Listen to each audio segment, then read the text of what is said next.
Hello, everybody. Welcome to the Enough to Keep Going podcast. This is episode number 288, April 30th, 2023. I'm your host, TowelMasters99. That's right, very last day of April. We'll be jumping into May here soon with such games like Legend of Zelda Tears of the Kingdom, probably, hopefully. Redfall, some notable hits coming up. Lego 2K Drive, which kind of looks interesting, I guess. But before we get to all those new games, we got to talk about the ones we've been playing last week or so. And before I get to that, I will introduce my other cohorts for tonight. Mr. DBQ Hams, nice to see you again. I know you were back last week, but I was unfortunately out last week. It is good to see you as well. I would agree. 2K Drive does look interesting. We'll see what how 2K-ified in terms of microtransactions it ends up being. But Yes. I am excited for this show because it may not be May 4th yet, but we have some important discussion to happen. And Game Logic, you are the one to do it for us. So thank you very much. Yes, and we also have Mr. Game Logic. Game, how are you doing tonight? Good, man. Good. Good. Okay, you're good. Right there, bring in the energy. Everybody's good. That's all that matters. I'm not exhausted, but this is the fourth podcast I've done this week. Oh. And unlike the good old days when the E2KG network was in its heyday, when we did lots of podcasts on comic books and movies and television shows, this is my fourth podcast on the exact same topic and content we are going to cover once again tonight. So if we hear you say, I think I talked about this before, we'll humor you and trust that you have. I'm just not on this show, and that's okay. That's right. Going back to 2K Drive for a second, hopefully it's a surprise, kind of like, was it Speedstorm? Motorstorm? I can't remember, the Disney one that you had played last week. I had listened to that podcast during the week. Yeah, I was a little happier about that last week than the grindy wall that I hit this week. Uh-oh. So, Okay. So maybe not so much. Right. I mean, again, I guess I don't have it in my list, so as we'll talk about it, I'll basically just say it's still an excellent karting game, but because you have single player missions that are locked behind certain characters, and the only way you get characters is getting enough shards of that character through a blind box. That becomes right. It'd be different if it took the multiverses approach, where they're going to charge you $5 to $10 per character, but at least you have the ability to buy a character versus continuing to kind of grind at this point for boxes, because you can't even pay money to buy boxes, which is another whole problem. Only because, So yes, it is a solid game. It is great on the track, and local multiplayer, because it unlocks everybody, is excellent. If you don't want it to be your mobile game obsession, maybe not. Maybe wait until it's free to play. But All right. Well, I guess that's good to hear since it's not on the list today, but we got a quick little blurb on it. But we do have some other games we'll be talking about here on our main stories. Game Logic, you were playing the newest Star Wars, it looks like, game that's come out the past week. Jedi Survivor on the PS5. Yeah, you could call it the newest Star Wars. I don't know that's what it actually is. it is the most recently released Star Wars video game. Maybe it still feels like a 2019 Star Wars video game. It feels, I mean, so there's a lot of that going around. Games that released, the design of games that released at the end of console generation 8 and games that released at the beginning of console generation 9. There's not that much of a chasm between them. I commented on God of War Ragnarok. God of War Ragnarok is an amazing game. It repeats a lot of the same kind of design and implementation frameworks of God of War, and a lot of that's great. Games that are our favorites, we want more of. Jedi Survivor retreads a lot of ground, and not solely in terms of game design and implementation, but also very much in story. And I'm not that far into it, so I've played, for me, what were the first couple of hours. and in those first couple of hours and in the opening chapter, I think the thing that struck me the most, and maybe this is because, I was on a podcast where we were talking a little bit briefly about, some of the Star Wars shows and movies and disappointments with, chapter 7, 8, and 9, and about how, a lot of the non-Skywalker content is really our favorite. And in particular, a couple of us, identified Rogue One as, one of our favorite movies. And I was also talking to a workmate on Friday, talking about like war movies of the current time and how they're very different than old war movies, but also how one of my favorite war movies is Rogue One. Because if you watch Rogue One plays like a war movie. I mean, you could take the science fiction stuff away, and that could very easily be a World War II story, or Vietnam, or any other real world wartime setting. And so, part of my problem with getting kind of bogged down motivation wise in Jedi Survivor is it feels very much like the opening chapter of Jedi Survivor feels very much like the middle to ending sequence of Rogue One. And I was like, okay, so we're doing this again. Some of it may just be me, so I don't want to characterize it as it's and none of this means it's a bad game. People who watch this show should understand, by and large, we typically don't spend a lot of our time with known bad games. We're almost always talking about kind of the upper crust of the mantle. And so when we talk about discrepancies or deficiencies or shortfalls or things that aren't grabbing us, first of all, take that with a grain of salt, that we're talking about the things that are in the deep end of the pool already. And it's really a matter of how those things kind of shake out amongst themselves. But, while I mention, things that are in the deep end of the pool, one of the things that leapt to my mind today is, one of the things is I'm bogging down with motivation. Some of that might be Star Wars fatigue. There was the Rogue One storyline, but in particular, it's a Star Wars story. Everybody that I loved is dead. And I don't want to make small of that in terms of like when those types of things happen to real world people. But I'm like, from a story perspective, it feels at this point very tropish, particularly when it's wrapped in a Star Wars setting. Cal Kestis, at least at this point, in terms of just kind of the voice acting and the emoting, just isn't really grabbing me as a protagonist in any way that kind of makes him stand out and apart from any other kind of sullen, brooding protagonist. Some of the kind of youthful charm and the weird mix of like, I know a lot about the galaxy, but I don't really know a lot about some of the behind the veil stuff of the galaxy. That weird mixture of experience and innocence feels very gone, right now.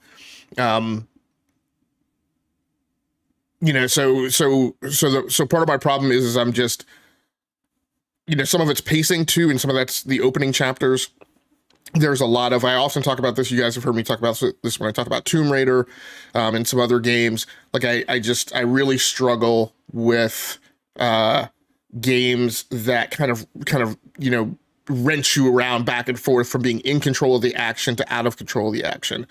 And cutscenes are okay, but like the frequency of cutscenes and the frequency of like slips to dialogue and in and out of action are a little too frequent for me on the front end, and maybe that'll kind of bleed away as the game goes on. But right now, I feel like I just don't have the controller in my hand enough, at a time, really controlling the action. So it feels like a bit of a slog.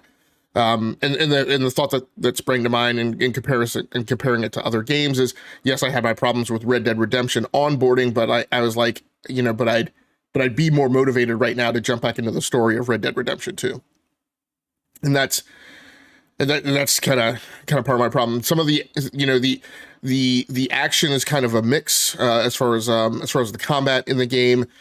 When Cal is in close, there are a lot of kind of John Wick kind of animations on his finishing moves and grapples and things that he does with the stormtroopers that come off and look really cool. That's once he's within like, a foot of an enemy.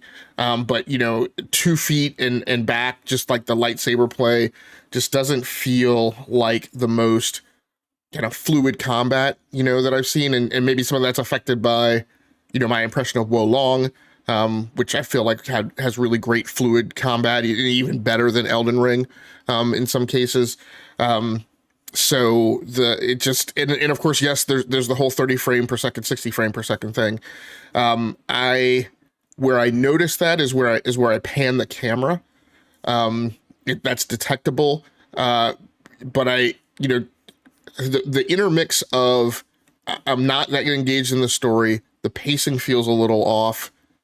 Intermixes with any notion, even subconscious, that, oh, this game isn't the most performant, to getting me to a point where I'm paying attention and looking at that stuff, right? Because there's not enough. I mentioned on Twitter, I was like, look, if a game story is engaging, I get past that stuff, but it's not right now. And so I'm hyper conscious of the fact that this doesn't feel as fluid as Spider-Man and Miles Morales. It doesn't feel as fluid as Wo Long. It feels kind of clunky. And the problem is that, to me, is when it's a game where you're playing a person who doesn't have superpowers, I want that weight and I want that clunkiness, right? But I've recently been rewatching the Skywalker saga, all the Star Wars, really, but chronologically in the order in which they theoretically would have happened. And so, I'd recently watched episode 1 and episode 2, and and Qui-Gon and Obi-Wan are pulling off these leaps, and yes, when they're in close, it obviously feels, but even then, even in close, like Ewan McGregor, like, even though it's a stunt, and it's partially him and partially a stuntman, seems amazingly fluid in combat.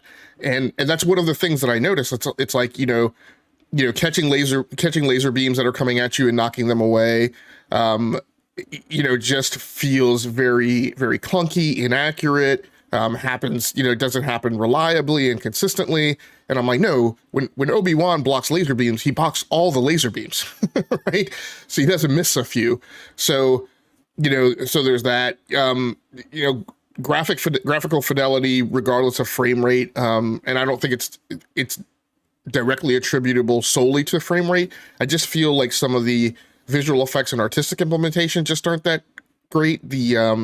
I noticed it particularly with like water effects and flames, feel a little less beautiful and dynamic than I felt they should be. And my last comment is, you start off the game on Coruscant. I didn't feel like the total level of detail that I was seeing in the level design and the world.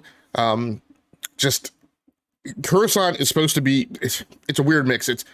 There's part of Coruscant that's supposed to be very kind of sterile, and so you expect all these clean edges, but then you start the game on one of the lowest levels, and I would have thought there would have been a lot of trash, a lot of things blowing through the air. There's no trash blowing through the air. And as I was looking at it, one of the things, again, talking about games at the deep end of the pool, I was looking at it and I was like, I specifically remember looking at the levels of the Division 2 and stopping for a second and looking around and being amazed. I'm like, holy crap, like there's trash all over the ground. Like, and that's not in some places, or like that's everywhere. Like the level of attention to detail in making that world feel lived in but abandoned, right, was amazing in comparison to what I'm seeing in Jedi Survivor. So all of that to be said, it's not a bad game. It just has some rough edges, and that's just kind of starkly standing out to me in this opening chapter. Before I let you guys dig in, I want to mention one comment in the chat.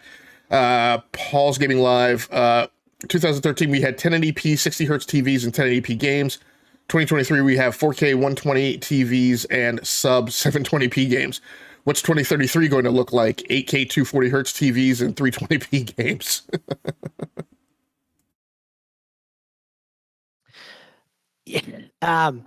My first question is, how far did you get in the original one, in Fallen Order? Because I know that we've talked about it. I know that I haven't finished it. I didn't play it all the way through. I probably stuck with it for 8 to 10 hours. Not a fault of the game, just a fault of my scatological approach to gaming and not always staying on board or anything. So I enjoyed what I played. I was engaged. I didn't fall off of it because I didn't like the story, or because I didn't like the combat. It's just one of those things that, constantly new things are coming along. But I mean, and that's what comparison, right? Like those opening few hours of, felt of the first game felt, it had some vestiges of what I'm feeling now, but I got over it quickly.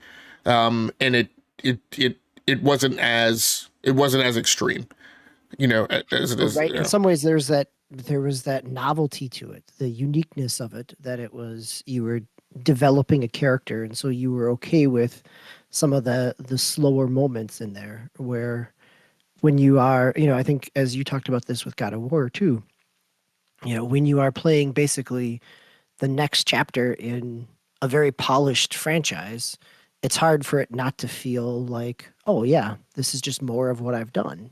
It can be done well, but it doesn't necessarily have that same kind of engagement feel to it. Well, and more so because I agree with what you say, but I also don't want to give the game a pass. For like part of this, and I just thought about it as you mentioned it. One of the key things is again, I go back to pacing. You're not in the fight enough. I feel like the spaces between when you're actively engaged in combat are too long, and they're filled with crap that, quite frankly, isn't the most fun thing to me, right? Which is level traversal. It like getting around the map feels like a maze, and I don't know that it should feel like that all the time. Is the map any better than the first game? Where the first game really had that kind of Borderlands 3, Metroid Prime kind of multi-tier 3D map that made it difficult to navigate. No, it is not. And I know people have talked about the level design of the first game. I didn't feel that bothered by it. And I actually think the Borderlands map, 87% of the time, doesn't, it's only when there's a really weird, wonky, right, pathing. Yes, right, when three things are layered on top of each other is when it becomes challenging. Yeah. Right. But most of the time it's fine. And then there's those nits. But this one is not great. You find that in the opening chapters, it's just, I mean, even the right direction to follow to get to your objective is sometimes that is another thing that I will mention that kind of makes me cranky is there are these points, and maybe this was in the first game and I just don't remember. There are these points where you can find and unlock shortcuts. But when you reveal those shortcuts and you take them, they take you back to a previous part of the map that you were already on. And so I guess the purpose of the shortcuts is for you to explore more around the map and then be able to traverse back to where you want to. A lot of this, and maybe it's in the game and maybe I missed it, but a lot of this would be solved if you could put down markers and waypoints. And I don't see a way to do that. But it seems like in many other games where there's a lot of this kind of, Minotaur's maze kind of a layout of a map, you're able to put down ways to get back to where you were before you diverted to another pursuit. Does it still do respawning at the more or less the bonfire aspect where? Yeah, there are meditation points, and they're there. I think they're not that bad. The one nit I have against those is, depending on what angle you happen to be looking at the floor, when you pass one, you can miss it. So it's not like it has any vertical representation whatsoever. It's just maybe a millimeter over the floor. There's a glow. They're very easy to see if you happen to pass by it and you're kind of down angle on the camera. But I know I blew by one just because it was, as I was coming through that area, my camera view had the floor basically flat in my camera view. And I was like, oh, I almost passed right by that thing. I certainly didn't notice it the last time. So I only played, I think, a few hours of the first game. And I want to eventually get back to that and finish it before I play this one, hopefully. But I know you said you didn't get through all the first game. But do you keep what you learned from the first game going into the second one, or is it just hey, somehow there's this animal that, you know, negated all your force powers. Now you gotta learn them again, or something like that. Some goofy storyline like that. It's a bit of a mix. I will applaud the game that yes, that is a common trope, that there's some like MacGuffin reason for you completely having lost like every skill you learned in the first game. But I will say you do start off the game with some force powers, and you reacquire, I would say, like your first 6 fairly quickly. The progression path actually does look interesting. There's much like Borderlands, there's kind of 3 lanes of different of different progression paths, and then within each of those lanes, I think those explode into another 3 branches below them, or 3 paths, and then each path has you know multiple branches that it can go through. So it is very, I would say the progression tree probably looks similar to some of the progression trees in Diablo. I want to say maybe in Diablo 2. I can't remember if Diablo 3 was the same way, but they're very much akin to kind of Diablo progressions, and present as very much like the Borderlands progression trees. Nice. All right. Well, So let me ask one more question before we head yeah, out. go ahead. One, I really appreciate this discussion because looking at the game press around this, it has been either kind of dragged for its performance, which kind of somewhat got negated on launch day when there was a big patch that came out, and then people really glowingly about it in terms of, and so it's nice to hear kind of the middle ground of, yeah, it does some things, but it doesn't, it's not, maybe as polished or as perfect as it may read as you're looking at other things around the media. If you are a dyed-in-the-wool Star Wars fan, this will hit you right in the feels. If you're bright and I think maybe people like me who might be butting up against kind of being graded by the story probably are in the same bucket of people who weren't fans of 7, 8, and 9. It's just Star Wars sometimes does things repetitively that kind of grate on you when you're seeing them for the 3rd, 4th, or 5th time. And so, that may be a little bit of it. And I think as far as the press is kind of taken it, I think not solely the press, but just people in general, because there's a lot of dialogue out there about, oh, well, nobody should be complaining about 30 frames per second, 60 frames per second. It's just all a matter of whether or not the game is good. Then, of course, there are the hyper performance people who are like, no, performance, graphical fidelity is everything. Of course, the truth somewhat, lies in between. But I think one thing is true for a bundle of the people who are positive about it, and some of which probably includes the media. There's probably definitely a just in the same way that there is an Apple bonus points, grading on a curve, and a Hogwarts grading things on a curve. I think Star Wars. This story is benefiting a bit from the Star Wars curve. So yeah, I would take it with a grain of salt. I mean, I don't think, at least on PlayStation 5, I don't think there's a reason to stay away from the game. If it is something that you want to play, if it's in a genre that you like, and you like the Star Wars stuff, at least so far, I haven't hit like glaring bugs and huge amounts of slowdown. It's just been a matter of, yeah, I can feel this isn't as fluid as a lot of the other games I play. And like I said, when I pan the camera around, it's less than spectacular.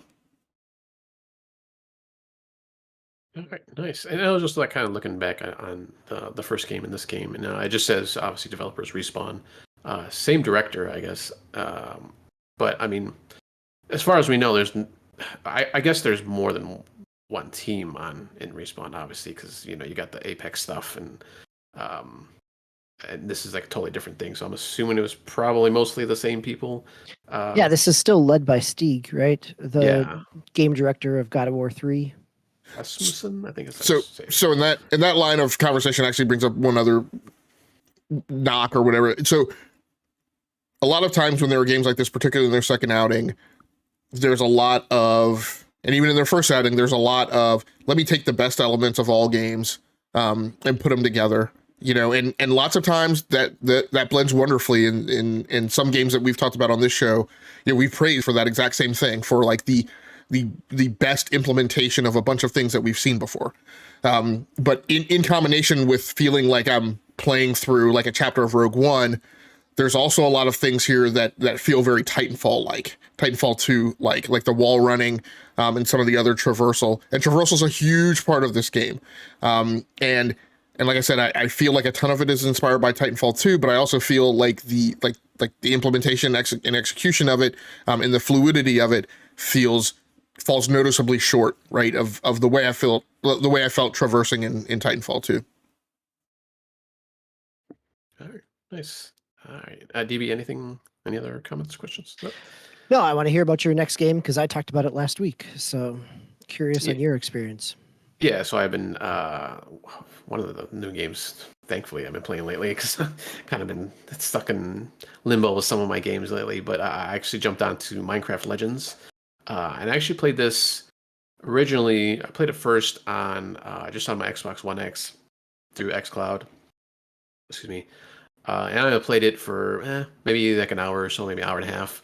And I kind of hearing you talk about it last week, I joined the game, and I know you had mentioned, I don't know if you got a chance to this past week, if you want to try it on PC, and I actually did try it on PC this past weekend, and someone had mentioned, it's pretty much the same, kind of controls, like basically everything's bind to the keyboard. You can't, like, there's no cursor like when you're moving around on PC, so it's, when you're moving the mouse around, it's just the camera moving around. So it's not like Command and Conquer where you kind of like, put your cursor and pull and push the map and select stuff. Unfortunately, it's not like that. Maybe they'll patch that in one day, because that'd actually be really nice. But another reason I wanted to play it on PC also is obviously I can't do that, but just the building aspect of it. And I didn't get a chance, unfortunately, when I did play it, to test this. But when I was on controller, it didn't seem as precise when I was kind of just using the sticks trying to build stuff, especially like the walls and stuff. Like try to build, not necessarily like more troops and like the kind of guard towers you can do and stuff like that, but I want to kind of try to build walls.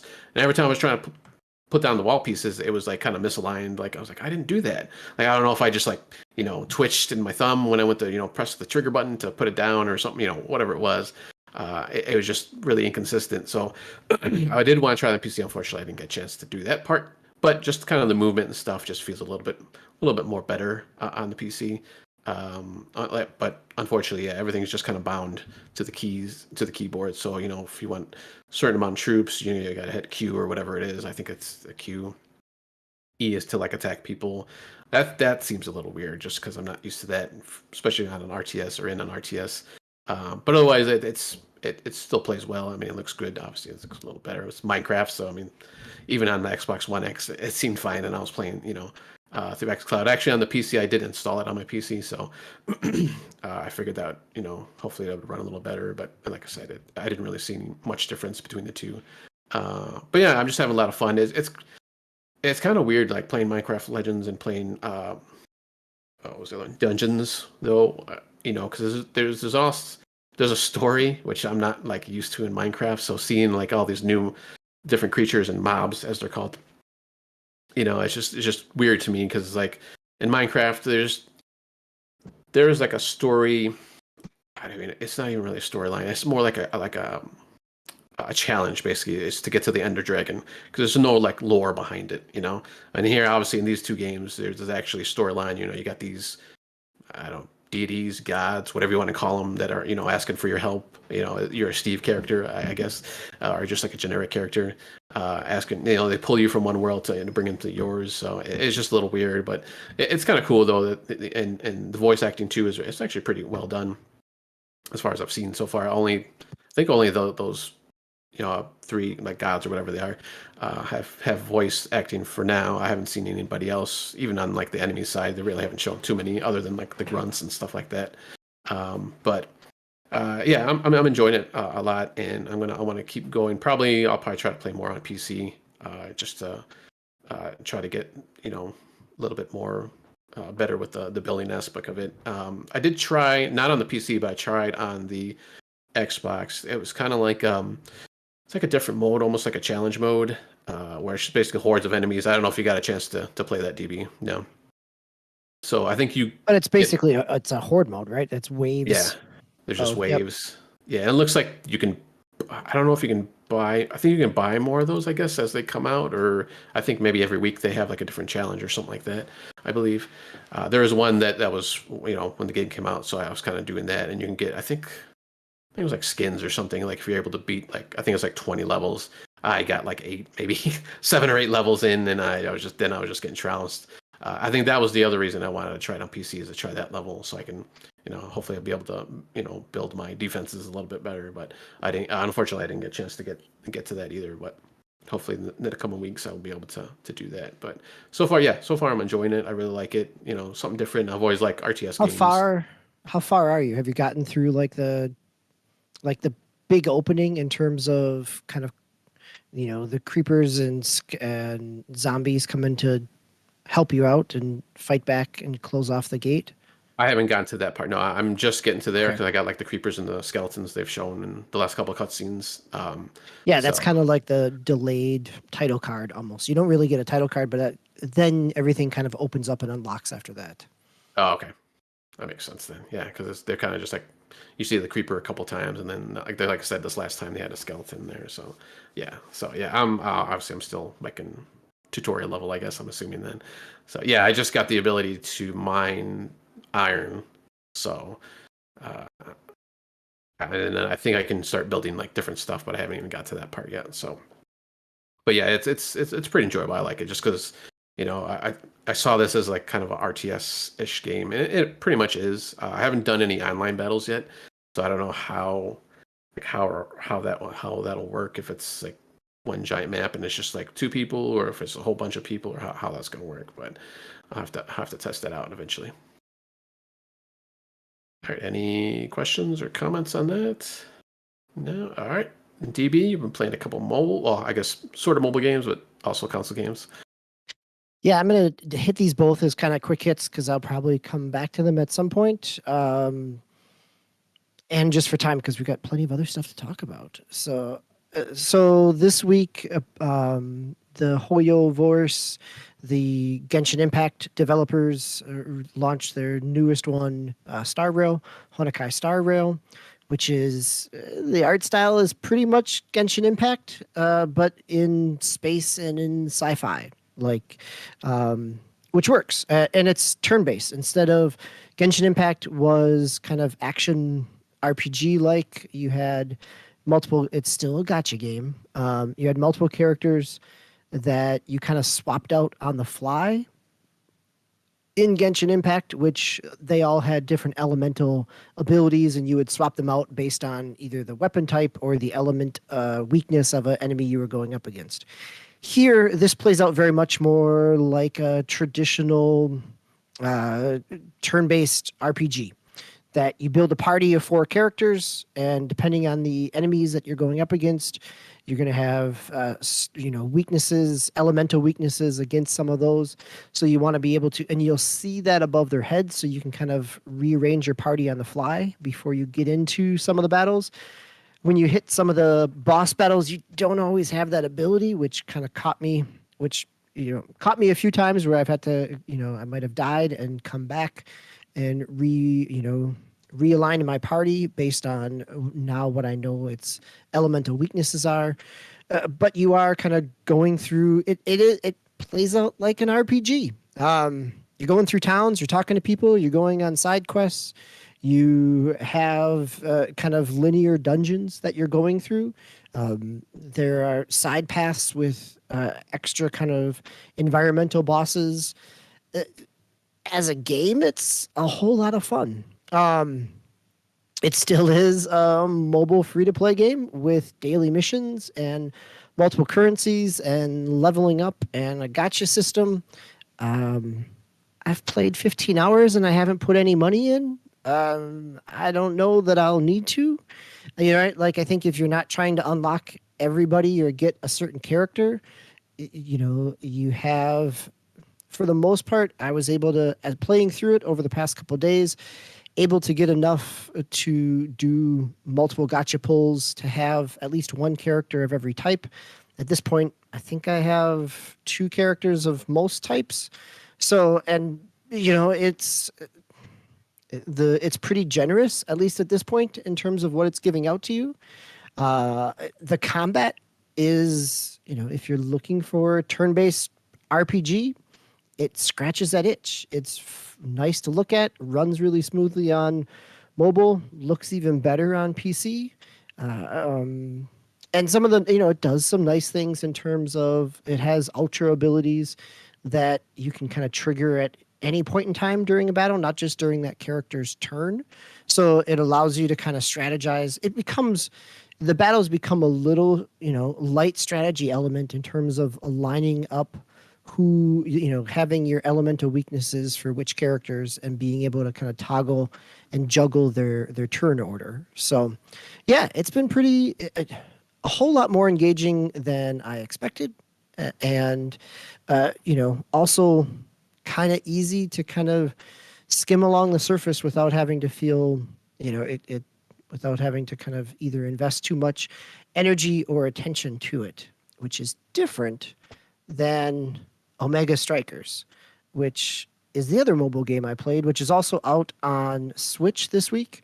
This is the 3v3 multiplayer battle air hockey, more or less. It is, like Windjammers was one-on-one air hockey of throwing that disc back and forth. This is 3v3, and you have a goalie. Well, you have a character that can play goalie. When you're playing with random people online, sometimes they pull their goalie, right? But you have 3 players. They're all different. It's a character action or a character multiplayer game in that way, where different characters have different special abilities, different classes, and they kind of attack the air hockey puck, and they have special abilities that can move it in different ways, or stun an enemy, or put up barricades. And it's how I want to encourage you to try this game, as Knockout City is shutting down this month. I think you might find this interesting. But I've enjoyed what but Tao doesn't like Overwatch, and some of the things that you said to us sound very much like Knockout City plus Overwatch. Yeah. I mean, yes, but I think the multiplayer aspect of it, the sport aspect of it, feels a little bit. It's more about having a certain move set than it is waiting for your ultimate to pop, right? Like in Overwatch, you're kind of, you have a team comp based on a variety of classes.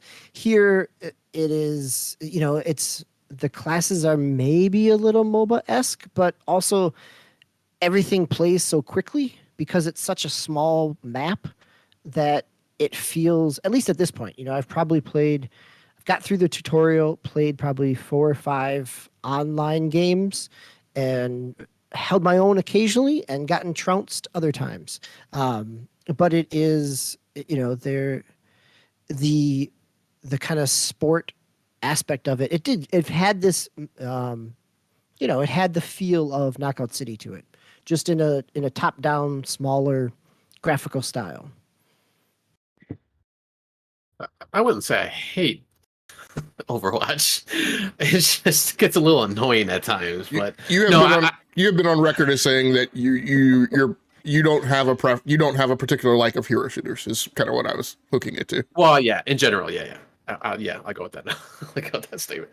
But no, when he was talking about it, and I was looking at the video, because I think I had heard about this game before, and I just because of the strikers, I figured it was like a soccer game, so I never really looked into it. But because it's on like kind of a static playing field, and you're just kind of going back and forth with the puck or ball or whatever you want to call it, it'd probably be fine. Yeah, I could see where you get the Knockout City esque action on this one. Yeah, I'll have to give it a try and take a look at it.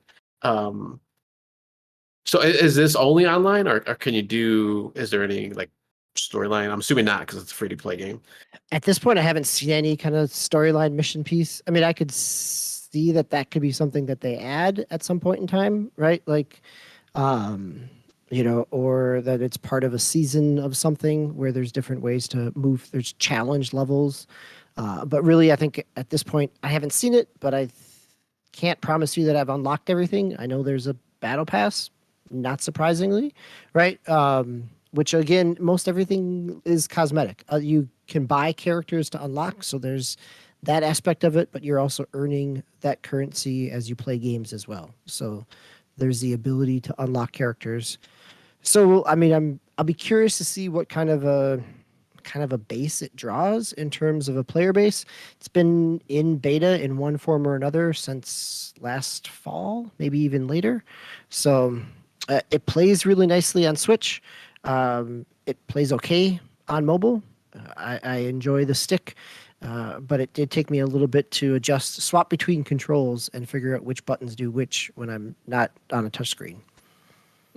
So one thing I want to mention, I want to give another shout out to Paul's Gaming Live. Thanks a lot for coming through, Paul's Gaming Live. He's been here last couple of episodes. Paul says, don't like Overwatch, blah, smiley, I will see myself out. And he does say that was a JK, just a joke. One question I want to ask, I want to go back to Honkai StarRail, and I think I want to introduce, so the market for games as a service, which we've talked a little bit about this year, I feel like has definitely hit a point of maturity where there's so many people getting in the pool, because PlayStation has to this point been out of the pool. Xbox is making more and more forays into this nature. They've into this venue. They've tried to push Halo Infinite in that direction. Redfall seems a strange bird to me, because I think the impression for a lot of people is that it was going into the games as a service direction, and now as I read more and more, it's really not. And actually, it's a little more worrisome because there's a little bit of a Diablo-like model to it, where the game as a service element of it is you can just replay the campaign again.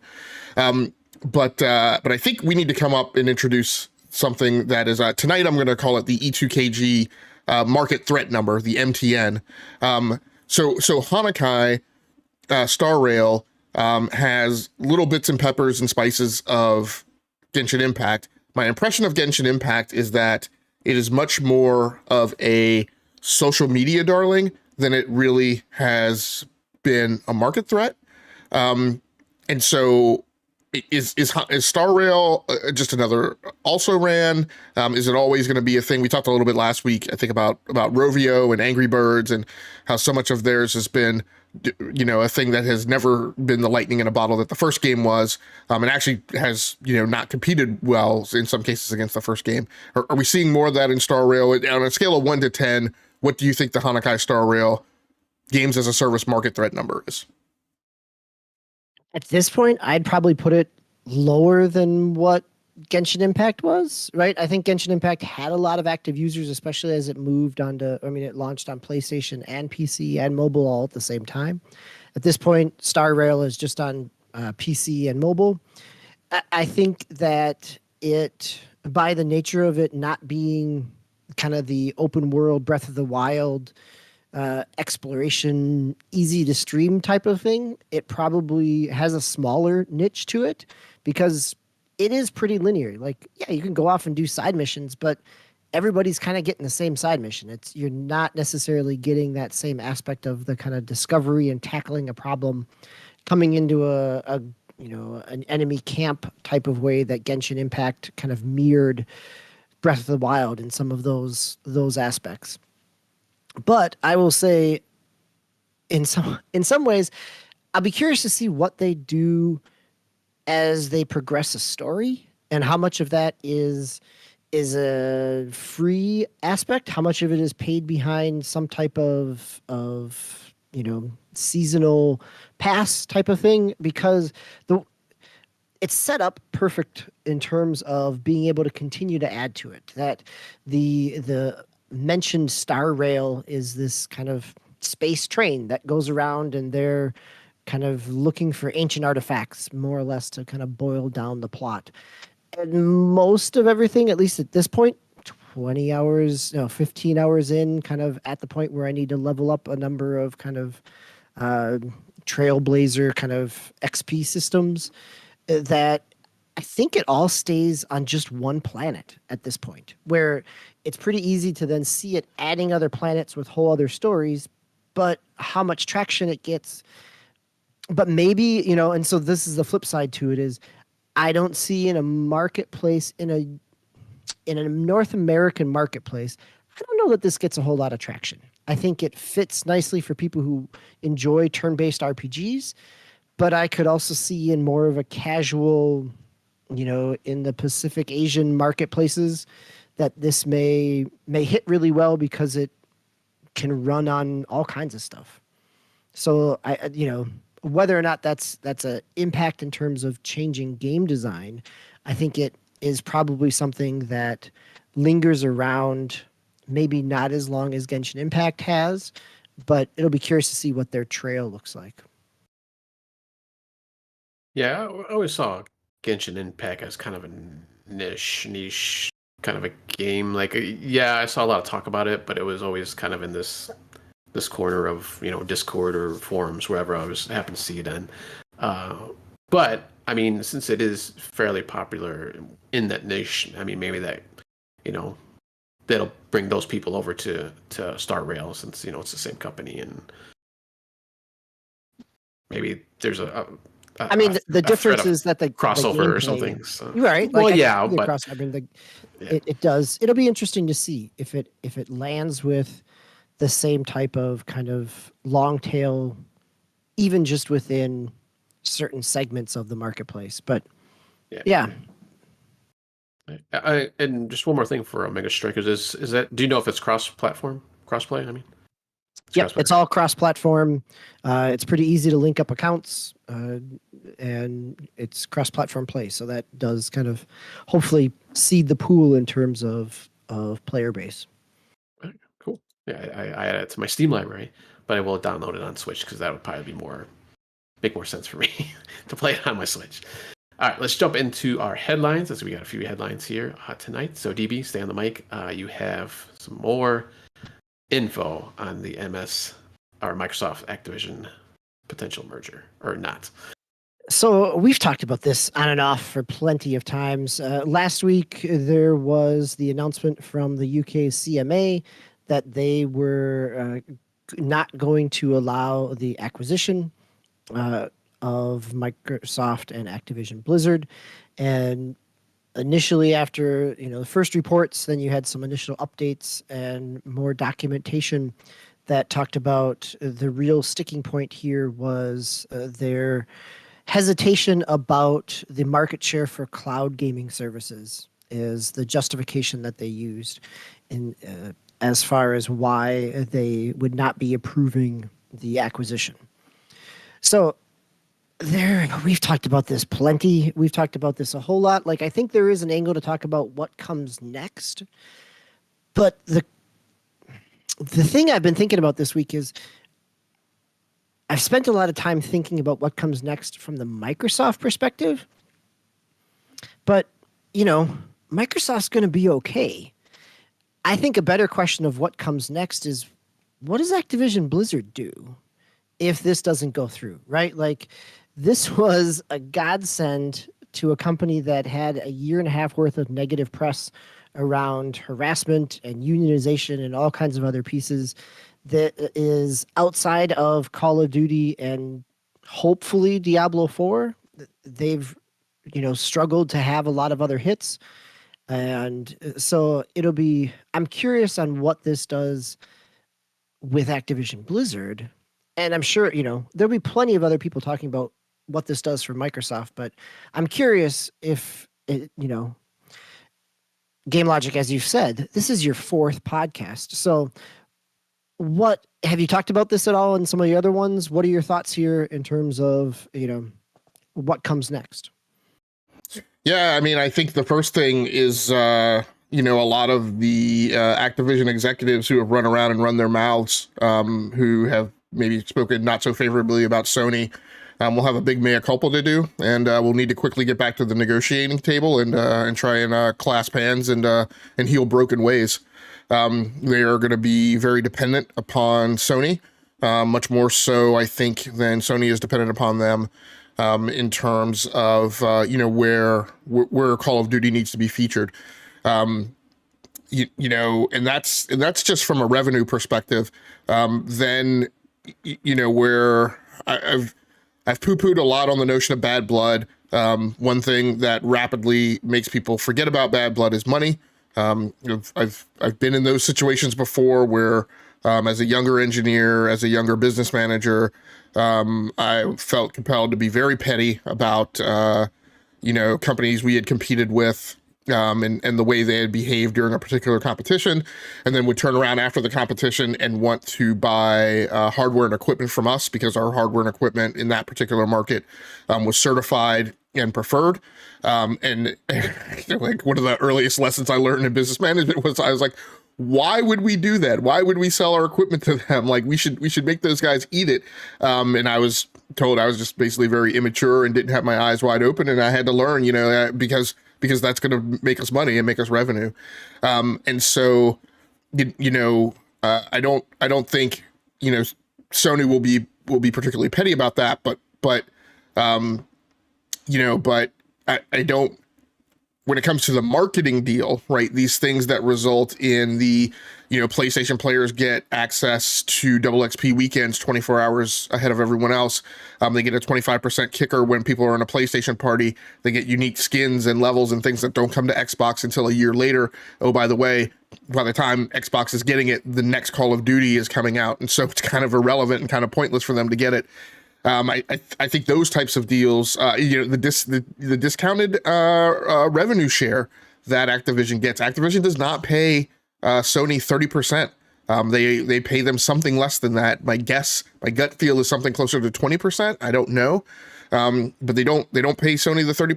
Sony gives them a pass, to for all the business that they bring. So I think a lot of those things like that are going to need to be revisited. I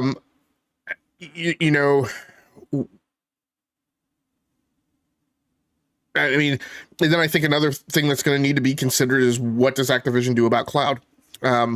They don't allow their properties on cloud streaming services. They don't allow them on GeForce Now. Now, when it comes to Call of Duty, I've always felt that was mainly a technical issue, because you would just inherently need to handle things like time to kill, like ballistics arbitration, two enemies, simultaneously engage with each other, who wins the dice roll between, who kills who first, things like, and then all of the basics, right? Like latency and jitter and those types of things. You are going to need inherent different approaches to design and implementation. And I don't think that Activision has ever had the willingness or stomach to put the R&D resources and another development team on a lot of physics PhDs on solving problems like that. But one thing that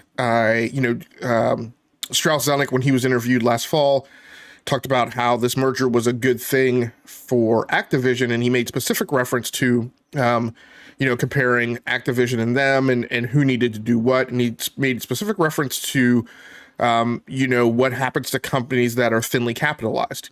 And so when it comes to Activision, they have a business model that results in a lot of operational cash flow, but I don't know that they are as well set up to weather things like a year where Call of Duty is bad, like a Vanguard. World War II, the WW2 campaign, I thought was one of the best campaigns ever. The multiplayer didn't particularly land well. I don't know that Activision can take 2 years in a row, of something like that. They got through Vanguard because Modern Warfare 2 has just gone gangbusters. But what would happen if they had, two Call of Duties that didn't do well? So I think Activision's going to need to do something like that. And the third thing is they they may then, our fourth thing is they may continue to look around and shop themselves out. And, what could happen is, I don't know that any of these things are good business fits, but just talking about cloud, Amazon with Amazon Luna, and Google, right, with the toppled over and failed Stadia. Does Google take another look at doing not a direct run at the gaming industry, but kind of a flanking maneuver, where it's about them getting the Activision content and combining that with the strengths of GCP. Also, remember, Google had signed a deal with Activision to become their preferred cloud provider, including which came along with having their esports on YouTube, hosting their workloads on GCP. A lot of that was going away with this deal, and I believe there's already been, because the deal was simply in the air, there was already a siphoning off of some of Activision's esports content and shifting that back to Twitch. So it'll be interesting to see how that plays out.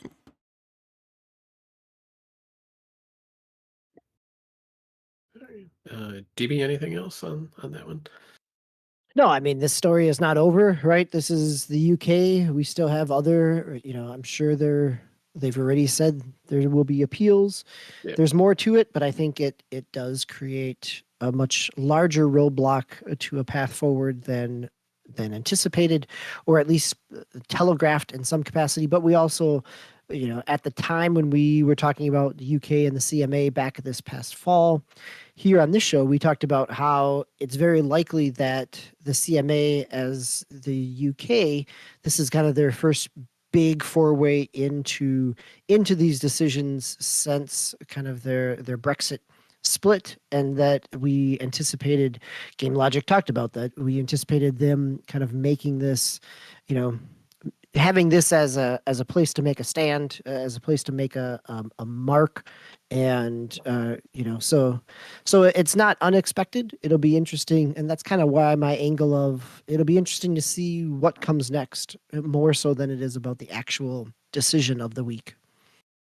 One thing I'll add is very, very, very super curious that just by coincidence and happenstance, and so during the 117th Congress, which was the preceding congressional session before this one, we're now in the 118th, there were numerous bills that were submitted by both Democrats and Republicans that were antitrust, anti-merger oriented.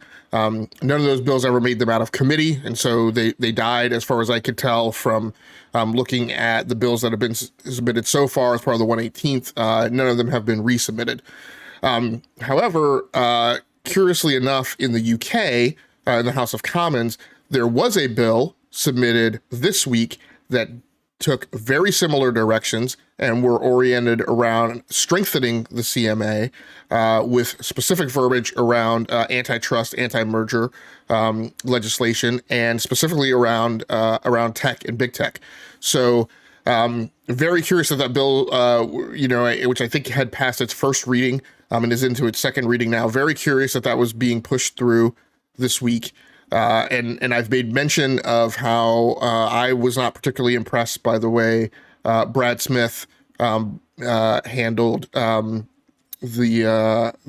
clapback to the CMA and to the UK, and then was add to that volume the behavior of Bobby Kotick himself, as well as Lulu Chang Messervy, who's their PR executive.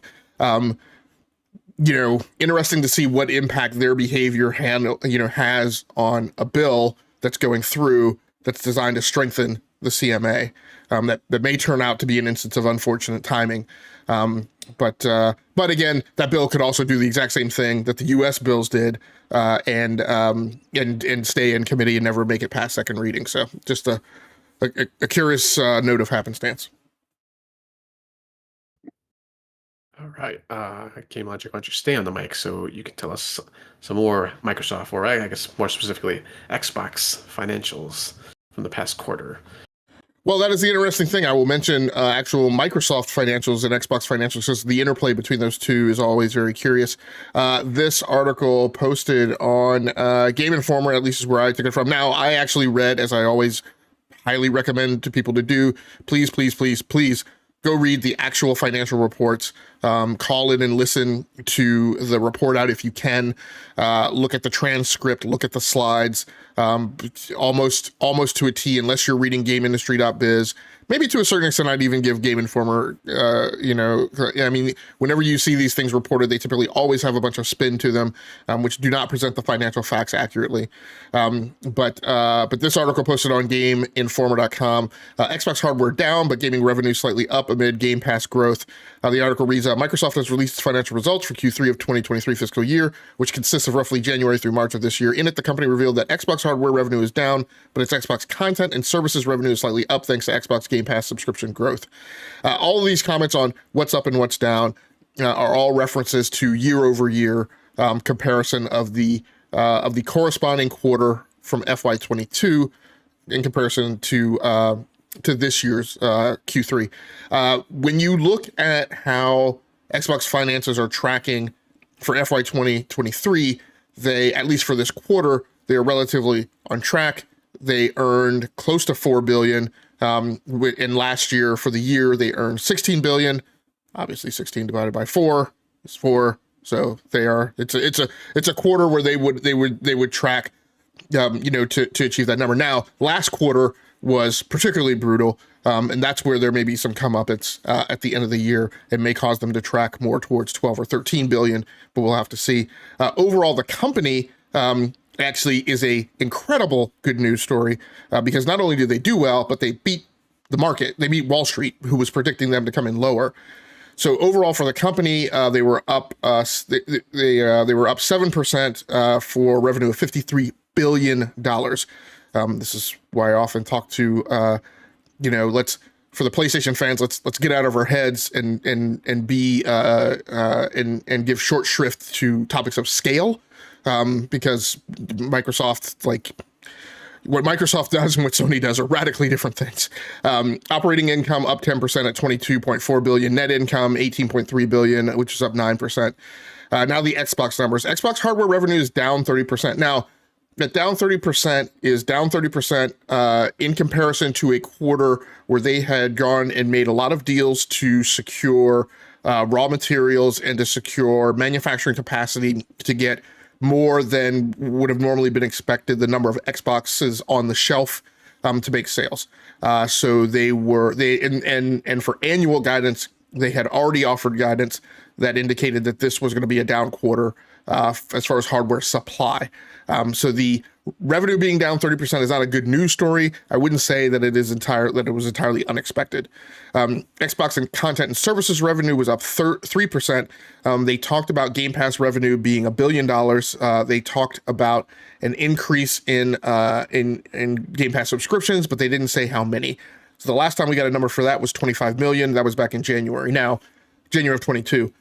Now, when we got the 25 million number, we had previously heard rattling of a number higher than that, maybe upwards to 28 and 30 million. One thing that I think people weren't aware of is that there was legislation in the EU that caused all subscription services to take on new policies with regards to subscribers. And so one of the things they had to do was they had to unsubscribe people who they had telemetry on, who were clearly not using a service. So they were forced, they were arm wrestled, their elbow wrenched behind their back to stop doing this thing of allowing people to sign up for services and just letting them continue to auto renew when the companies have the information that shows that the person's not using it.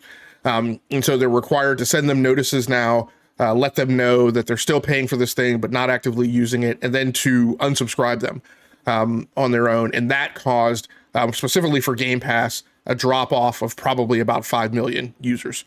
And then Xbox revenue, gaming revenue overall is down 4%. And that is another part of the bad news story. So now again, overall Xbox gaming revenue down 4%. Again, going back to a quarter where their hardware sales were up because they had pumped the supply chain.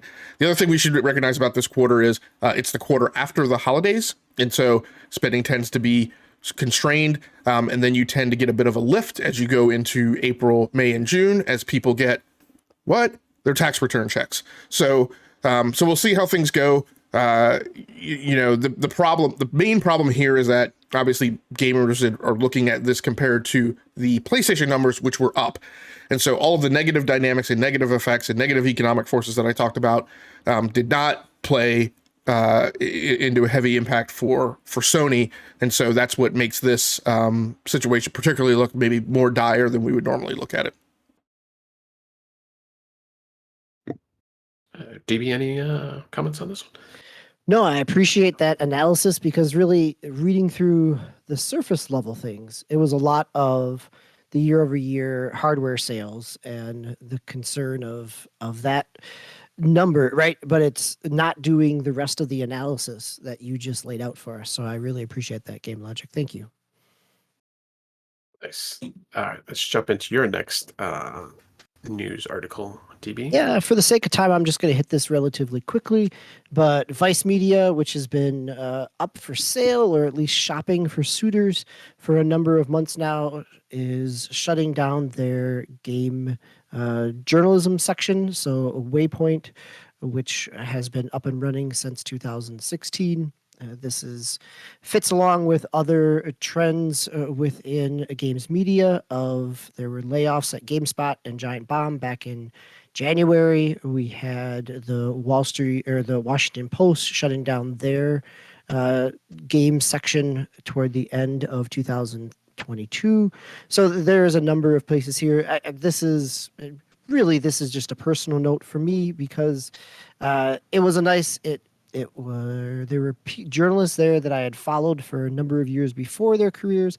They also had a number of pieces around games as both the industry, the social aspect of things, the communities. It was, there came at it from parenting pieces. One of their most recent articles was about Chromebooks and education and gaming on Chromebooks and how school districts are working through those. So it took a number of different angles that wasn't simply just kind of hitting the headlines of Kotaku or IGN, things like that. All right. Yeah, I've never actually followed this website or any of the media stuff that they came out of. Game Logic, did you ever check it out or check out any of the not that I know of, no. Okay. I was just wondering.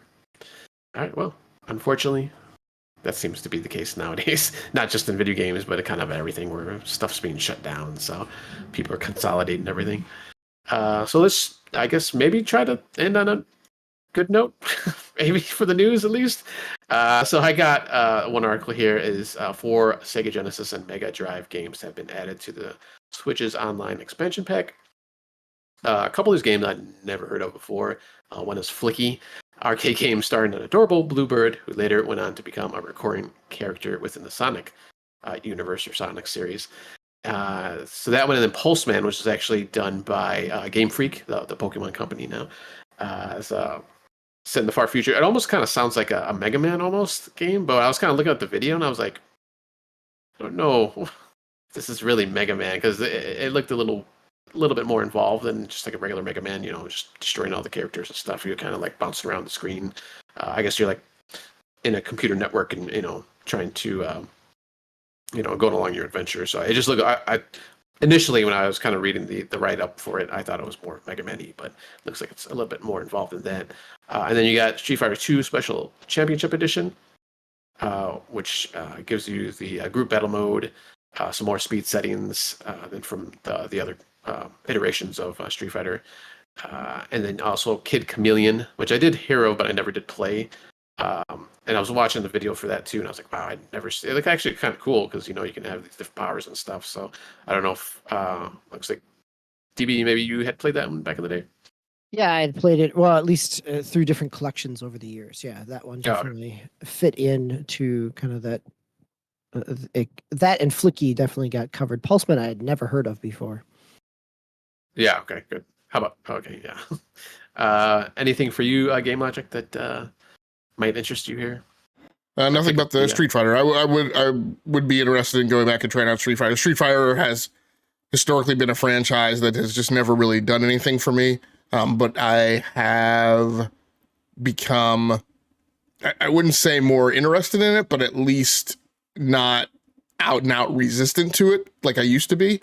So I'm curious to go back and take this for a spin. I think the thing that's most significant is as DBQ noted a few episodes ago, the value proposition of this service was highly dubious when it launched. And it's just good to see them continuing to, ladle more and more things into there. Given that we don't know how much legs, the Nintendo Switch has in it, or what's going to happen to the service, or whether or not, Nintendo's going to do another one of its wackadoodle system pivots, and like the next thing is going to be something completely different from the Switch. But in the meantime, it's good to allay our anxieties about the future by by putting more stuff in the current living service. Nice. Yeah, I actually want to go back and play Pulseman and Kid Chameleon. Maybe Flicky, I might try it out just to see what it is. But the other two, like I said, Kid Chameleon looked pretty cool when I was watching the videos, so I'll try that out. And I'll probably jump into Street Fighter just because, kind of nostalgia play there also. I never got really too into the mainline Street Fighters. I think I mentioned that in the past. I was kind of more the versus guy, like X-Men, Marvel, and some of the other versus games that they had, SNK and stuff like that. So, but I'll jump back in there, take a spin. All right, let's jump into our round robin here to finish off the episode. Real quick, I've been still playing MLB The Show 23, both on Switch and Xbox. Now, it seems like this is like an every other year for me, a thing for me. So when I originally started playing MLB a couple of years ago, back on the Xbox, I was pretty terrible at it. I never even got out of AA.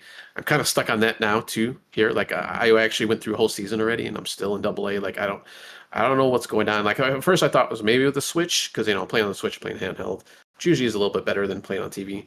Which I don't think I've played on docked yet on the Switch, but and obviously it's not running at the best on the Switch. So I jumped back over to Xbox, which I still have my character, but unfortunately you got to kind of start the series over your season over, or release the Road to the Show, which I'm playing right now. And it's still, just the hitting for some reason, it's just not clicking with me with this game. I don't know why this year, but I'm having trouble. I'm just doing the same. Maybe I should change like how I'm batting. I'm just doing the I guess I don't know if it's not the classics. It's not just buttons. It's where you kind of like have a little crosshair and you kind of like push the crosshair to where you think the pitch is going to go. And that's how I've been playing the last couple of years, but something's just off, I guess, maybe. So, are you using dynamic skill scaling? Yes, I always have.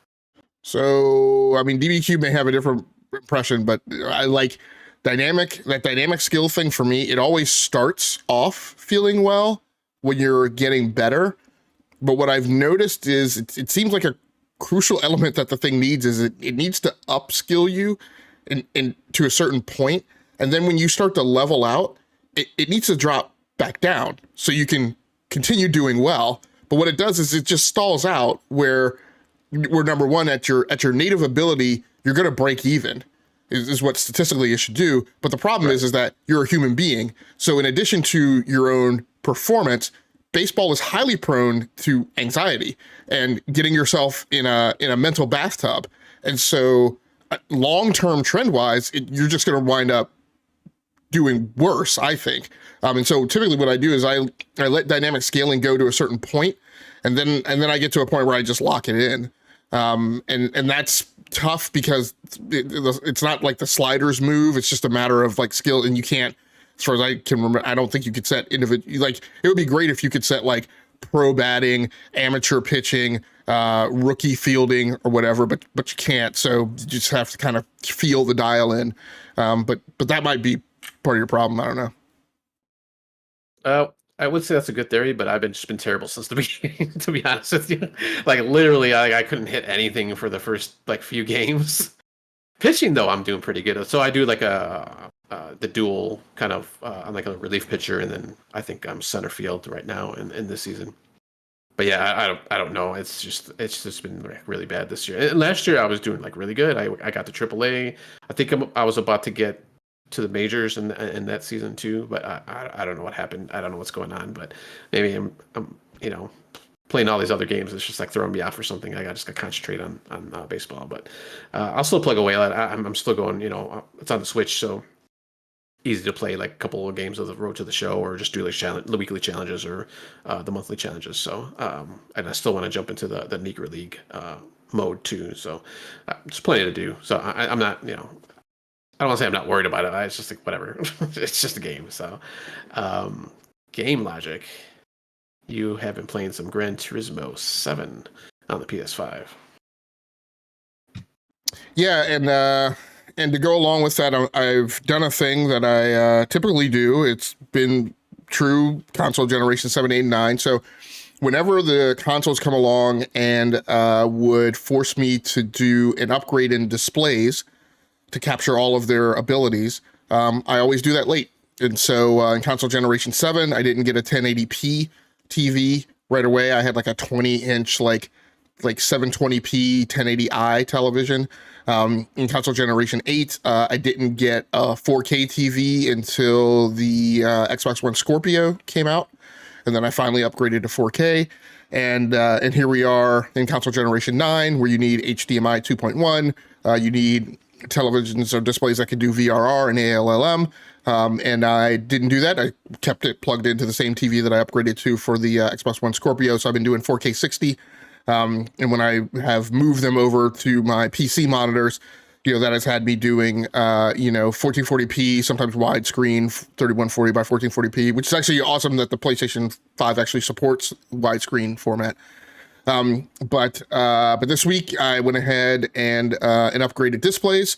So at one of my gaming workstations, I went with a Gigabyte Aorus FV43U, which is a 43-inch display. And so I have one of my gaming PCs plugged into that, but it's also next to my entertainment center. And so I can switch the PlayStation 5 and Xbox. The HDMI cables can reach both my current television and this new monitor. So it's HDMI 2.1, it's 4K HDR, does VRR, ALLM, all that stuff. So the Gran Turismo 1.31 patch, which came out just before this 1.32, a little bit before this 1.32 patch, the 1.32 patch adds some new cars, but 1.31 also enabled performance mode and I think 4 modes total. So there were some 1440p modes, and then you can do and 4K modes. So you can do and then you can do each of those modes with VRR on or VRR off. And so today I've been playing in 4K 120 with VRR and ALLM on. You guys have heard it from me before. I probably really hate the campaign structure of Gran Turismo. I had to spend today getting my Class B license, and I have despised that license mechanism since 1999. And I still do today. So I had to spend a chunk of time doing 10 flipping exercises just to get a license, just so I could compete in the next round. There's a bit of a herky-jerky between, where I like Forza, because Forza allows you to tinker or not tinker. And I've talked about Gran Turismo, how since Gran Turismo really 3, I felt like there's no point in tinkering. You either just get raw horsepower or you're just going to lose a race. The game now forces you to tinker, because you can upgrade a vehicle, but then there are going to be events that you go to where you're going to see, oh, you can use this vehicle, but it has a max performance rating of like 450. And so that has caused me to have to go into the garage, strip parts down, put ballast on, add weight, put a power limiter on, and things of that nature. And so there's, that felt uncomfortable for about the first 20 minutes. I played, yesterday and today. And so about the first 20 minutes of going back, that felt really bothersome. But then it started to kind of hit that nostalgia of like how I used to spend lots of time in the garage in Gran Turismo. And there's enough in there that it that I've gotten over the feeling like I'm being bothered, but not so much that I'm really aggravated. But the rest of the campaign structure still bugs the heck out of me. I've put, I don't know, probably 7 hours into Gran Turismo, and this may be my own fault, but like I didn't even realize it. Like I just unlocked multiplayer, just unlocked other modes and things like that, because of course Gran Turismo multiplayer is not unlocked right off the bat, and I'm like, that's just really, it's a really draconian regime that Polyphony puts around that campaign structure, and it's just bothersome. I'm also now back in the normal Gran Turismo grind, where you don't have enough, you haven't upgraded vehicles enough to enter into the next event or unlock the next event, and so you just have to go back and rerun events, but you don't always get the bonus kicker because you've already finished first, so you're just going back to grind for like 5,000 things like that. So it's a game that feels great on track, but the moment I'm off track, I'm just like cursing, but it is what it is, and I love playing it on the news display. How long did you say you played before you think you played? It has me logged as 7 hours. Now that may be, maybe I've walked away and just let it sit idle. But from the Gran Turismo, was it Gran Turismo 6 that did the idiotic thing of launching on the PlayStation 3? Yeah, launching on the PlayStation 3 like literally the day before the PlayStation 4 launched. Because Polyphony, as always, hadn't gotten the game out on time. So, but I specifically remember that because a buddy of mine, a guy who's a buddy of mine in Swiss's, we were trying to play it, and we went through all these things trying to get it installed, because this was back when like it wasn't really intuitive that, even though game installs from physical media we were told they were optional, but like no, the PlayStation 3 really forced you to install them, but. So we went through all that, and then we finally had the game both installed on both our systems. We were on the phone talking to each other, and then we went to play multiplayer, and then realized we couldn't. And then it was like 3 hours rate of playing before I had unlocked the multiplayer. So probably should be at least probably 3 hours, I would assume, but it could be longer than that. And people and look, lots of gamers also take shortcuts and don't spend much time digging around menus and doing some of the things that I do. So, probably less than 7 hours for other people, but for me, it's logged in as 7 hours, and that's whether it's 3 hours or 7 hours. Either way, it's irksome to not be able to jump directly into multiplayer for a game that you've paid $70 for, particularly if you're trying to play with a friend who has to go through and do the exact same thing to get to multiplayer. Yeah. Did you jump back in this just because it was on your rotation, or you just you had a card game you wanted to play in this game? It was because I've been playing Jedi Survivor, and I was like, I don't think I could just sit here and grind through this game. I think I need a break of something that moves a little faster at a bit of a clip. So I was like, let me download and reinstall Gran Turismo 7, and it was also like a really good test of the new display. All right, nice. All right, I think that'll round us out for tonight. DB will come back next week, I believe, for some Street Fighter 6 demo gameplay. So I'll have a couple of games hopefully next week. One is Omega Strikers, another one is the Pokemon-like game Cassette Beasts that came out this past week, I believe. So I want to try that out, and I've seen a lot of good reviews, and I just heard a lot of good things about it. So I'll try to give it out this next week. All right, gentlemen. Yeah, I've got it downloaded. I just haven't had a chance to play it yet. So nice. On Xbox? It's on PC right now. It hasn't launched on Xbox or Switch yet. On PC, Xbox, you can on Game Pass. Yes, on Game Pass. Yes. Oh, okay. Yes. Yeah. So I just downloaded it actually earlier. So yep. Game Logic. Anything else to add before we jump out? Anybody else jump on the show when we're going through? No. Right. No. Yeah. So thank you for reminding. We should mention that. Thanks so much, Paul's Gaming Live, once again for coming through. We appreciate you, and always glad to have people in the chat and participating. Nice. All right. Yep. Please join us next week for episode 289, where Mr. DBQ will be hosting, and I believe myself and Game should be here also. Thank you, Game Logic. Thank you, DBQ Hams, for tonight. Another great episode. Please, everybody, stay safe out there. Play those games, and we will see you next week.